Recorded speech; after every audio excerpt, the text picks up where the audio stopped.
الناس طبايا درويش وموسط وزين وصايا، والأجواد ما تقارنهم بهالخمية اللي وكيل وانصابة وشرب مية. مرت ولاد الأجواد عالذيلية إن جيتي صبي من علي كرسية، يحترم شخصيتك حتى ما عرف لين قبايل بيتك، ويقدم الخدمة لأجل آدميتك واخذ عليها من الكبير وصية. قال الله إن عشت أيام غالي صيتك صيورك رميمة تاكلك الأرضية، دير يا حبيبي كيف ما وصيتك واعمل اللي ترضي الله ونبيه. الموت أما صيور طاويتك حتى لو تعيش سنين فوق 100.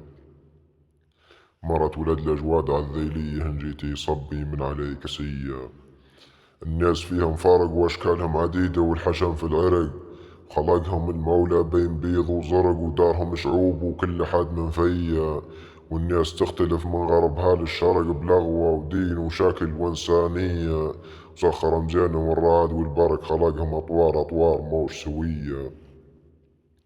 مرت ولد الاجواد عالذيلية ان جيتي صبي من علي كرسية، الأجواد وقت الشدة كبير باتحهم ولهم مزايا عدة، طيارة على اللي يجض واصل حد وسط المعارك والرصاص قلية، ركابة اللي مكروم وافي بده وين ما قفا زيزق بغيظ حثية، ركوبة اللي مشكور بوه وجده زين كي تلومه حاجتك مقضية.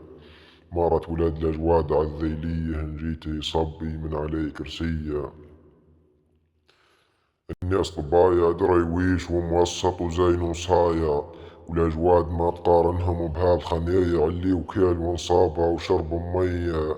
الأجواد غوشهم وين ما يجيه الجايع ياكل ويشرب في حياة هنية، والأنذيل الجميل يتم فيهم ضايع ما يفرزوه في الطيبة مسية. مارت ولاد الأجواد عالذيلية إن جيتي صبي من علي كرسية. الشاعر إدريس الشيخ رحمة الله عليه.